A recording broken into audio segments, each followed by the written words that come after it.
জাতীয় পার্টি থেকে বিএনপির প্রতি আস্থা রেখে বিএনপি জাতীয়তাবাদী দলের প্রতি তারা আস্থা বিশ্বাস রেখে তারা আজকে আমাদের সাথে কথা বলেছে এবং এই দলের সাথে তারা কাজ করার ইচ্ছা পোষণ করেছে এবং এই দলে তারা যোগদান করেছেন বলতে গেলে সেরকমই আমরাও তাদেরকে অভিনন্দন জানিয়েছি এবং জাতীয়তাবাদী পরিবারে আজকে প্রায় 6 শতাধিকের মতো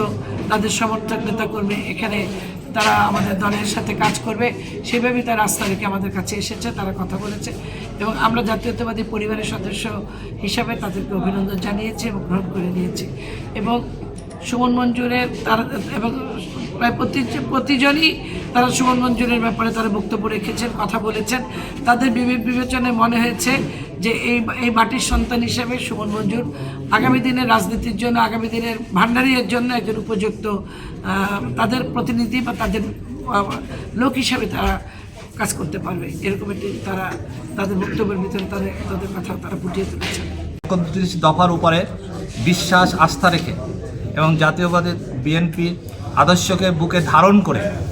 আমরা আজকে আমাদের সকল নেতাকর্মীদের নিয়ে আজকে আনুষ্ঠানিকভাবে সুমন ভাইয়ের নেতৃত্বে আমরা বিএনপিতে যোগদান করছি। আমাদের অলক্ষ্য এবং উদ্দেশ্য এই সংগঠনকে ভান্ডারিয়ার বুকে 1 নম্বর সংগঠন হিসাবে আগামী দিনে সংগঠিত করার দায়িত্ব আমরা সবাই মিলে কাঁধে নিলাম আজকে। আমরা সেটাকে লক্ষ্য রেখে আগামী দিনে এই ভান্ডারিয়ার রাজনীতির সুষ্ঠু ধারার যে রাজনীতি সেটা ফিরিয়ে আনব, এটাই আমাদের প্রত্যাশা। জাতীয় পার্টি থেকে আমরা জাতীয়বাদী দল বিএনপিকে যোগদান করছি।